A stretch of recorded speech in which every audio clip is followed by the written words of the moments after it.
श्री मात्रे नमः। जय गुरुदेव। मित्रों, सबसे पहले तो धनतेरस की ढेर ढेर सारी शुभकामनाएं आप लोगों के। माता लक्ष्मी की असीम कृपा बनी रहे, भर भर के आपके पास रुपए, सुख, संपत्ति, आरोग्यता आपके घर में निवास करे, अलक्ष्मी आपके घर से जाए, इसी शुभ इच्छा के साथ सबसे पहले धनतेरस यानी 13, इसमें 13 का अंक कई लोग शुभ अशुभ मानते हैं, लेकिन समझे कि धनतेरस जो इस दिन 13 त्रयोदशी तिथि के दिन धनतेरस आती है। और तेरस का मतलब है कि इस दिन किए गया कोई भी कार्य 13 गुना बढ़ के फल मिलता है। माह तो होते हैं 12, हर माह अगर अड़ता रहे एक माह का और एक्स्ट्रा, 12 माह से भी ज़्यादा एक माह और ज़्यादा एक्स्ट्रा हमको फल की प्राप्ति होती है। तो ऐसी कौन कौन सी ऐसी शुभ चीज़ें हैं जो हम अपने घर में लाएं जिससे हमारे घर में उस पॉजिटिव एनर्जी का वाइब्रेशन और बढ़ जाए, 13 गुना बढ़ जाए। हम 1 से लेके 10-11 दिन के उपाय अभी कर ही रहे हैं, लेकिन इस दिन धनतेरस के दिन, अभी और धनतेरस के दिन का वीडियो भी आने वाला है, उसे भी ज़रूर देखें। दोनों चैनलों को देखते रहें। कार्तिक के भी बहुत अच्छे अच्छे सटीक उपाय आ रहे हैं जो आपको सब प्रकार की सुख संपत्ति से लबालब भर देंगे। मित्रों, इस दिन भगवान धन्वंतरी प्रकट हुए थे और अपने साथ में एक कलश लेके समुद्र मंथन से वो बाहर निकले थे। तो इस दिन में धनतेरस के दिन सबसे पहला तो है किसी पात्र यानी कोई बर्तन का खरीदना बड़ा ही शुभ होता है, क्योंकि भगवान धन्वंतरी कलश लेके, अमृत का कलश लेके इस दिन प्रकट हुए थे। और मित्रों, इस दिन अगर आप गणेश जी और लक्ष्मी जी की मिट्टी की मूर्ति लेते हैं पूजा के लिए तो मिट्टी की लें, न है तो अगर आपके घर में पहले से है तो उनका स्नान करा के, गंगा जल से स्नान करा के साफ करके फिर उसको वापस एनर्जाइज करें। जिनके यहाँ पे गणेश जी और लक्ष्मी जी की विग्रह ना हो तो इस दिन सोने का, पीतल का, चांदी का कोई भी विग्रह ले सकते हैं। लेकिन अगर आप माता लक्ष्मी जी की चांदी की प्रतिमा लेते हैं, और या तो वो पत्थर में भी, बहुत पतले पत्थर में भी अगर चांदी की प्रतिमा आती है, ऐसी प्रतिमा अगर आप धनतेरस के दिन लेते हैं और दीपावली के दिन इसकी प्रतिष्ठा करते हैं, और बाद में दूज के दिन अगर इस प्रतिमा को आप अपने नॉर्थ ईस्ट, जो आपके व्यवसायिक क्षेत्र है उसका नॉर्थ ईस्ट में लगा देते हैं ना, तब तो समझ लो भैया भंडार भरने वाले हैं। भर भर के धन आएगा। मित्रों, आपको खुद नहीं समझ में आएगा कि इतनी अच्छी व्यवस्था कैसे जम रही है, क्या हो रहा है। तो सबसे पहली चीज़ है, गणेश जी और माता लक्ष्मी का विग्रह ना हो तो खरीद लें और उसको घर में ला के रख के उसकी दीपावली के दिन इसी विग्रह की पूजा करना है। और दूसरा है, हमको बहुमूल्य धातु खरीदनी चाहिए, सोना या चांदी। चांदी के ऊपर में ज़्यादा सोने के ऊपर महत्व दिया जाता है क्योंकि वो बृहस्पति की धातु है, और चांदी जो है जिसमें साक्षात बड़ी ही रहस्यमयी धातु है। इसके ऊपर भी वीडियो ऑलरेडी बन चुका है, आप उसे भी जाके देख सकते हैं। चांदी एक रहस्यमयी धातु, इसको अगर आप खरीदते हैं तो माता लक्ष्मी आपके घर में स्थिर रहेगी, शुद्ध लक्ष्मी का वास होगा। वो इधर उधर गलत जगहों में, कोर्ट केस में, इसमें पुलिस वगैरह में, और किस खराब कहीं टूट फूट में, ये सब में खर्च नहीं होगी, अच्छी जगह में खर्च होने लग जाएगी। मित्रों, इस दिन स्फटिक की माला जरूर खरीदनी चाहिए।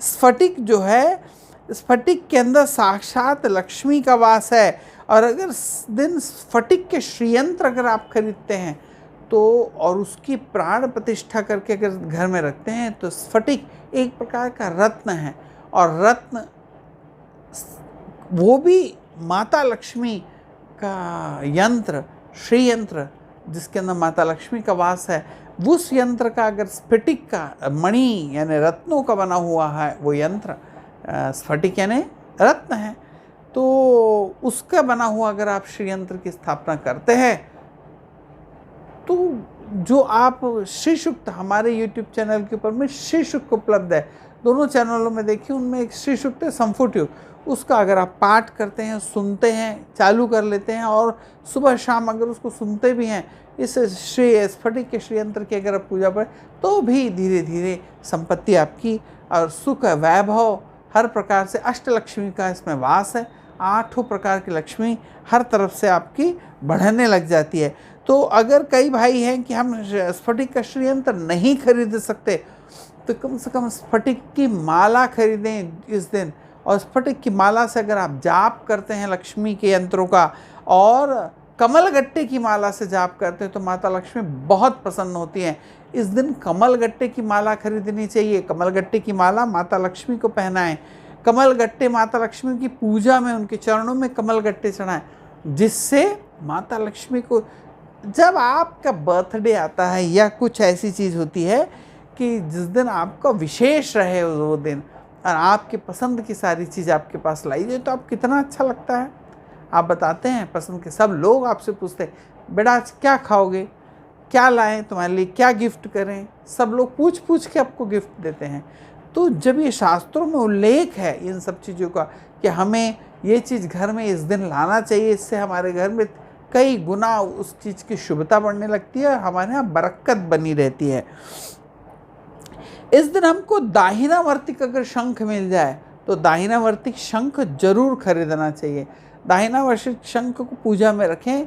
और एक और शंख है जिसको कहते हैं मोती शंख, अगर आपको मोती शंख में मिल जाए तो महालक्ष्मी का जो मंत्र है, ओम श्रीम ह्रीम श्रीम कमले कमलालय प्रसीद प्रसीद श्रीम ह्रीम श्रीम ओम महालक्ष्मी आय नमः, अगर इतना लंबा ना बनता, ओम श्रीम श्रिये नमः, श्रीम श्रिये नमः, श्रीम श्रिये नमः, ऐसा बोलते जाएं और उस शंख में एक एक चावल का दाना डालते जाएं। वो चावल जब भर जाएगा वो पूरा शंख, उस भरे हुए शंख को आप पूजा स्थान में या अपनी तिजोरी में अगर आप स्थापित करते हैं, तो जिस प्रकार वो शंख पूरे मंत्रों के अन्न से अभिमंत्रित अक्षत से भरा हुआ है, आपके घर में धन धान्य की वैसी ही बरकत होती रहेगी। या तो आप दाहिनावर्तिक शंख ले सकते हैं और या तो आप मोती शंख ले सकते हैं। तो ये दोनों ही शंख बड़े ही चमत्कारी हैं। अब समझें कि शंख जो होता है ये माता लक्ष्मी के साथ ही प्रकट हुए हैं और भगवान विष्णु के सर्वाधिक प्रिय, उनके हाथ पे शंख चक्र गदा पद्मधारी, पद्म कमल शंख और चक्र ये भगवान विष्णु के हाथ में शोभायमान है। माता लक्ष्मी खुद कमल के आसन में बैठी हुई हैं जो उन्हें सर्वाधिक प्रसन्न है। तो इस दिन अगर आपके दोनों प्रकार में से कोई भी एक शंख भी अगर आप ले लेते हैं, दोनों ले सकते हैं तो अति उत्तम है, कर नहीं तो कम से कम एक शंख तो रखें ही अपने घर में। मित्रों, इस दिन शंख के साथ में गोमती चक्र होता है, एक प्रकार का चक्र है। जब समुद्र मंथन हुआ था तो उसके अंदर से ये गोमती चक्र उत्पन्न हुआ था। गोमती चक्र के अंदर में जब किसी चीज़ का घर्षण होता है तो उसकी कितनी ऊर्जा बनती है। तो जब उस घर्षण से माता लक्ष्मी जब प्रकट हुई तो उस घर्षण से ये गोमती चक्र भी आया है, प्रकट हुआ है। तो गोमती चक्र अगर आप रखते हैं तो आपके जीवन के भटकाव खत्म होते हैं, सही मार्गदर्शन आपको मिलता है, ठीक दिशा में आप चलते हैं। और माता लक्ष्मी के साथ आपके बचपन के बहुत सालों के बाद में जब आप अपने कभी नाना नानी दादा दादी के यहाँ जाते हैं और वहाँ पर आपके बचपन के कोई खिलौने दिख जाएं, तो आपके अभी भी आप इतनी उम्र के हो जाएं उसके बावजूद भी आपको प्रसन्नता, मुस्कुराहट तो आ ही जाती है और पुरानी बातें भी याद आ जाती हैं आपको। वैसे ही जब माता लक्ष्मी समुद्र में थीं, उनके साथ में ये सारी चीज़ें थीं, तो उन्हें ये सब चीज़ें बहुत प्रसन्न करती है, प्रसन्नता उनको बहुत होती है। उनको इस प्रकार की जब हम गिफ्ट उनकी पूजा में चढ़ाते हैं उनको, तो वो बहुत प्रसन्न होती है। और जब कोई व्यक्ति हमारे यहाँ प्रसन्न होगा, जिसके पास जो चीज़ होगी वह देगा। जब मैं ज़्यादा प्रसन्न हूँ, माता लक्ष्मी ज़्यादा प्रसन्न होंगी, तो जो मेरे पास होगा वो मैं दूंगा। माता लक्ष्मी के पास है धन, जब आप माता लक्ष्मी को प्रसन्न करते हैं तो वो धन और वैभव हमको देती हैं। तो इसलिए गोमती चक्र भी हमें इस दिन, लेकिन गोमती चक्र जो हैं कि हमको 11, 21 की संख्या में भगवान के पास रखना चाहिए। और मित्रों, इसमें एक और चीज़ है, कौड़ी, पीली कौड़ी होती है। पीली कौड़ी का अगर आपको बंधनवार मिल जाए तो मुख्य द्वार पर बांधें। बंधनवार बांधने से भी माता लक्ष्मी प्रसन्न होती है कौड़ी के। और या तो फिर आप 11 या 21 कौड़ी ला के और उसके ऊपर में केसर का तिलक लगा के अगर आप माता लक्ष्मी को ये अर्पण करते हैं और चढ़ाते हैं, इससे भी हमारे घर में धन धान्य की वृद्धि होती है और उसके साथ हमारी संतान के मन में शांति का भाव।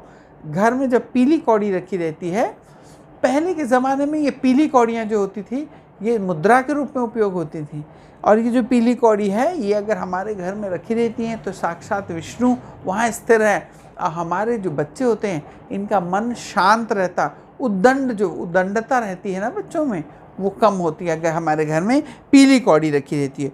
तो पीली कौड़ी अपने घर में रखें और धनतेरस के दिन इसे खरीदें। जब आप इस चीज़ों को धनतेरस के दिन अपने घर में प्रवेश कराते हैं तो इनकी शुभता 13 गुना बढ़ जाती है। ऐसी छोटी छोटी सी बहुत सारी चीज़ें हैं, 13, 14, 15 चीज़ें हैं मित्रों, ये हमें ज़रूर खरीदना चाहिए।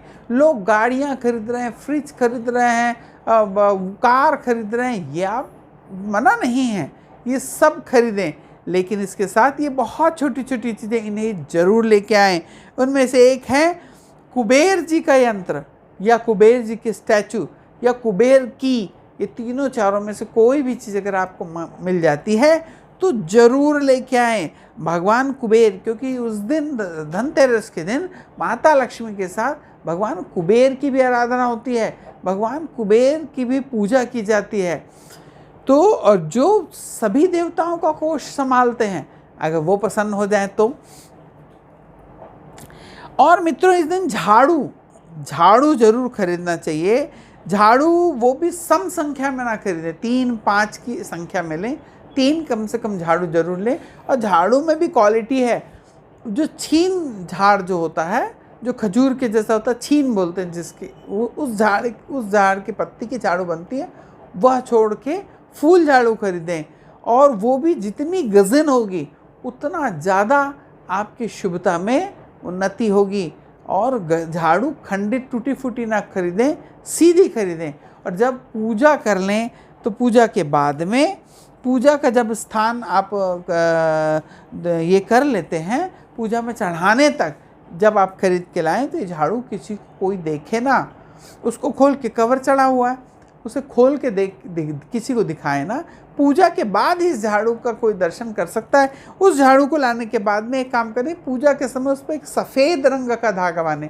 सफ़ेद जो रंग होता है वो शुक्र को रिप्रेजेंटेट करता है, तो सफ़ेद रंग का उस पर धागा बांधे तो ग्रह शुक्र की भी उस पर विशेष कृपा रहती है। और इसको लक्ष्मी का प्रतीक माना जाता है। इसको पैर नहीं लगाया जाता, इसे छुपा के रखा जाता, कोई देखे ना, क्योंकि झाड़ू हमारे घर की दरिद्री को बाहर निकालती है, हमारे घर की गंदगी को बाहर निकालती है।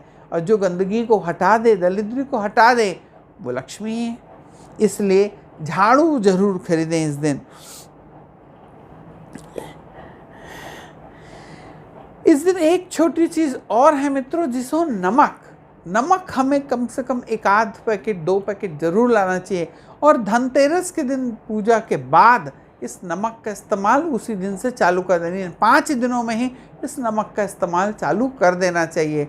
और नमक के जो आपके घर में पॉट है वो कभी भी प्लास्टिक का न रहे, इसका विशेष ध्यान रखें। उसको कांच के बर्तन में ही रखना है आपको। और कभी भी आपके घर का जो नमक है ये पूर्णतः ख़त्म नहीं होना चाहिए। आप ला के इस धनतेरस के दिन नमक रख लें, जब उसमें थोड़ा बचा रहे तो शुक्रवार के दिन शाम के समय, इसके ऊपर भी मेरा वीडियो बना हुआ है, आप उसे देखें, ढूंढें, प्लेलिस्ट में ढूंढें, वहाँ मिल जाएगा आपको। शाम के समय अगर नमक ला के वापस भरते रहते हैं, ये जो बर्तन है आपके पास में नमक का, ये कभी खाली ना होने पाए आपके घर में। आप कितना भी स्वादिष्ट भोजन बना लीजिए, नमक नहीं तो कुछ नहीं। तो समझें कि इस नमक की कितनी वैल्यू है जीवन में, आपके भोजन में कितनी वैल्यू है। तो नमक लाना जरूर है। और एक सबसे बहुत सरल चीज़ है धनिया। जो धनिया होती है, खड़ी धनिया, पीसी धनिया नहीं, खड़ी धनिया जो होती है वे जरूर लाना चाहिए। अब माता लक्ष्मी को पूजा में जरूर चढ़ाना चाहिए। और इस दिन भगवान कुबेर को धनिया जरूर चढ़ानी चाहिए। भगवान कुबेर जो है यक्ष हैं, उनको हमेशा कुछ खाने को चाहिए। तो जब आप दीपावली के धनतेरस के दिन एक हरे रंग की पोटली बना लेते हैं, उसके अंदर में धनिया भर के भगवान कुबेर को चढ़ाते हैं, तो भगवान कुबेर बहुत प्रसन्न होते हैं। इसके ऊपर भी हमारा वीडियो बना हुआ है, उसे भी जाके देखें। तो मित्रों, कितनी छोटी और बहुत कीमती चीज़ें नहीं है। मैं आपको ये नहीं कह रहा हूँ कि आप 1 किलो सोना खरीद के ले आए। बहुत छोटी छोटी चीज़ें, बहुत थोड़ी थोड़ी भी ला के अगर आप रखते हैं, लेकिन इस दिन इसको खरीदें। ये नेक है, इसकी ऊर्जा धनतेरस की ऊर्जा 13 गुना इस दिन बढ़ जाती है। इस दिन रुद्राक्ष खरीदने का बहुत अच्छा मुहूर्त होता है। इस दिन रुद्राक्ष जरूर खरीदें। और रुद्राक्ष खरीद के कोई व्यक्ति अगर इसको भगवान शिव को अर्पित करता है, बाद में अगर इस माला को या मोती को खुद धारण करता है, तो उसकी तो पाव बारह हो गई, ऐसा समझते हैं। तो मित्रों, इस दिन रुद्राक्ष जरूर खरीदना चाहिए। अगर रुद्राक्ष में 7 मुखी रुद्राक्ष मिल जाए तो अति उत्तम। इस दिन हमें दिए खरीदना चाहिए। दिया मिट्टी का रहे चाहे पीतल का रहे, लेकिन अगर पीतल का दिया खरीदते हैं तो साल भर जिसका प्रयोग हो। हमको बर्तन में कौन कौन से खरीदना चाहिए, इसके ऊपर भी हमारा ऑलरेडी वीडियो है, उसे भी जाके देखिए मित्रों। दिया खरीदेंगे अगर तो उससे हमारे घर में रोशन, हमारे घर का चिराग, यानी हमारे बेटे बच्चे संतान, उनका जीवन रोशन होता है। इसलिए एक दिया जरूर खरीदना चाहिए। मित्रों, मैं कहीं भूल न जाऊं इसलिए इसे लिख के रख लिया हूं मैंने। और इस दिन काली हल्दी जरूर खरीदें, क्योंकि धनतेरस के दिन जब आप काली हल्दी और गुंजा का भी मेरे पास में ऑलरेडी है, लाल गुंजा, तो चिरमी दाना भी जिसे कहते हैं, इसकी वीडियो ऑलरेडी मेरे YouTube के ऊपर में है। आप अगर गुंजा के बीज खरीदते हैं, उनकी एक लाल रंग की पोटली बना के आज धनतेरस के दिन माता लक्ष्मी के पास में आप चढ़ाते हैं, या आपको गुंजा का कहीं कोई पौधा मिल जाए तो इस दिन अगर आप अपने घर में ला के लगा लेते हैं, दिन दुगनी रात चौगनी आपकी तरक्की होगी ही, तय है। और ये जो काली हल्दी आप लेके आए हैं, कम से कम 1 गांठ रख लें। दीपावली के दिन इस हल्दी की पूजा होती है। इस हल्दी की पूजा करके आप अपने मुख्य द्वार के ऊपर अगर बांध देते हैं तो साल भर नज़र बट्टू के जैसा काम करता है। देवी महाकाली की ऊर्जा चारों तरफ आपके घर के घूमती रहती है। कोई व्यक्ति अगर कोई दुराचार करने की कोशिश करता है तो उसका समझ लें, ज़्यादा बोलने की आवश्यकता नहीं। और अगर आपने अभी तक मेरे चैनल को सब्सक्राइब नहीं करा तो सब्सक्राइब करिए, लाइक करिए और इसे ज़्यादा से ज़्यादा लोगों तक शेयर करिए। राधे राधे।